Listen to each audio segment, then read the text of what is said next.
Tor and Tom Cheney, great to see sunrise in Australia. That's a bit of a trip, but boy, have you brought the forecast with you. Tom, tell us a bit about that. Yeah, it looks like we've got 2 days of probably the coolest sailing we've ever done on this boat. Actually, should be a glamour day today, and then building over the next few days to high 30s, 40 knots, all downwind. Hopefully downwind all the way to Tasmania. So you guys ought really to beat that wind gate of the new front coming through, should you? Do you reckon? It's very close. The two global models have slightly different timing at the moment. The European model that we probably prefer has us just missing it. So, it's really critical for us to push as hard as we can and see if we can get there just as the breeze clock's left. Don't want to go upwind for 4 hours, that's for sure. And that's, I guess, the calculus, isn't it? Is pushing hard enough but not so hard? It's going to be pretty big, isn't it? Yeah, and there's a bit of variation in those forecasts. We're sort of seeing 25 to 35 knots, which would be pretty comfy in. As soon as it's much more than that, like in some of the models, it could be kind of survival. Do you push or do you save your ship? So yeah, interesting. You've got a pretty epic navigator on board. Well, yeah. Got some help from Adrian Carlin, who's I think this is her 30th Hobart.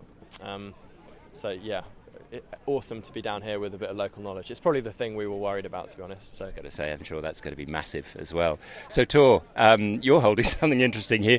This boat's got fans, and I'm not surprised. There's something about this boat. Everybody seems to love it. Tell us about what's just happened just now. Well, we just had two ladies just come down as we rocked up here and, brought us some shortbreads. I'm from Scotland, so very fitting. Very apt. And tell us a bit, you were saying this is a bit of a dream, sort of, to come all the way across the world and then get this. You wouldn't get this in the Fastnet, would you?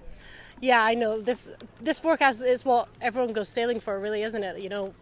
We always have to go upwind to go downwind, and you don't have to with this forecast. So, hopefully we get to just go out there and send it. The Fastnet, you've got to go upwind for 2 days and then you get like half a day home and some nice breezy conditions. Middle sea race, you never know what you're going to get. These 600 milers are pretty brutal, and I think this is going to be brutal in different ways. It's a sprint. You're not going to get as much sleep. You're going to be pushing all the way to try and get to that shift, I guess, as well.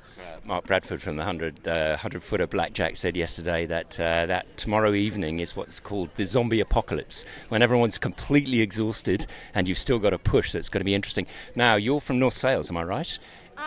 You're working with North Sails. Okay, so you've got a pretty serious bit of kit here. Have you sort of tried to work out what you specifically need for the conditions?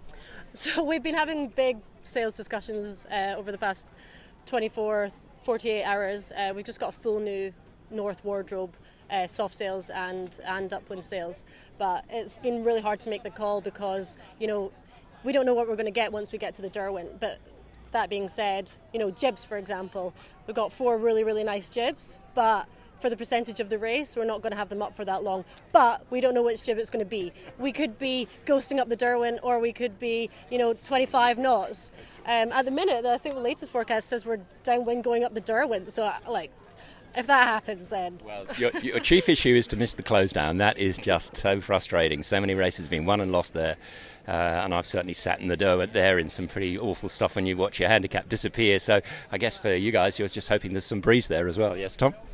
Yeah, I think at the moment I have us getting there in early evening, which I think should be okay. But yeah, certainly we've seen, we're visitors here. We've seen it all before on TV. The footage that's playing here of like Blackjack ghosting up the and Comanche sitting flat, going nowhere. Yeah, so that is what we don't want. Yeah, we're a fat boat for her size, and yeah. I think one of the guys did comparison with Comanche of length to width, and we're almost we're wider, 1.5, quite a lot wider. Proportionally. Yeah, proportionally. So one last thing for you both. I mean, one of the interesting things about this boat is it's fundamentally a Corinthian crew, and I think you've had, is it Dave Sweet sort of sailing with you as well as sort of semi-professional? How's that coalesced so quickly, or has it been many years in the making? Who wants to answer that one? So out of this crew, I'm sort of the longest part of the team, and we've slowly Tom got involved in 2019. That's actually how we met, and now we're married.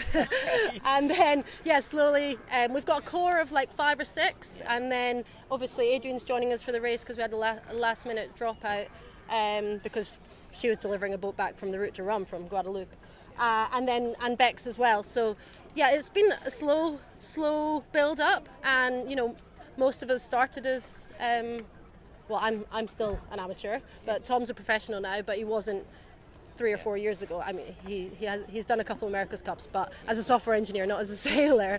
So it's been a slow build up. Everyone on board, we love sailing on a boat, and I think it's been a slow build, and we've got some really, really nice people on board. One of the pros to this boat is you only need 8 people, which is a lot less logistics and getting the same people. And we try.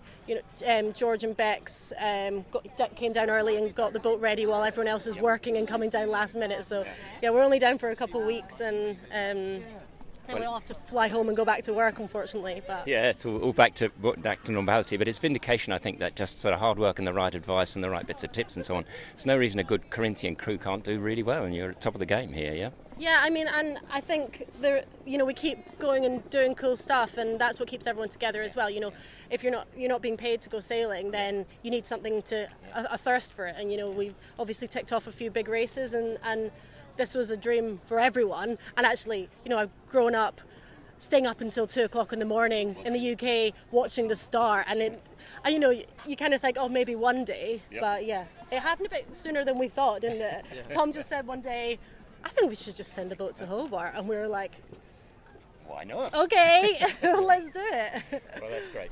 Well, look, thanks so much for having a chat. Hope you go well, stay safe, and look forward to seeing you in Hobart. Yes.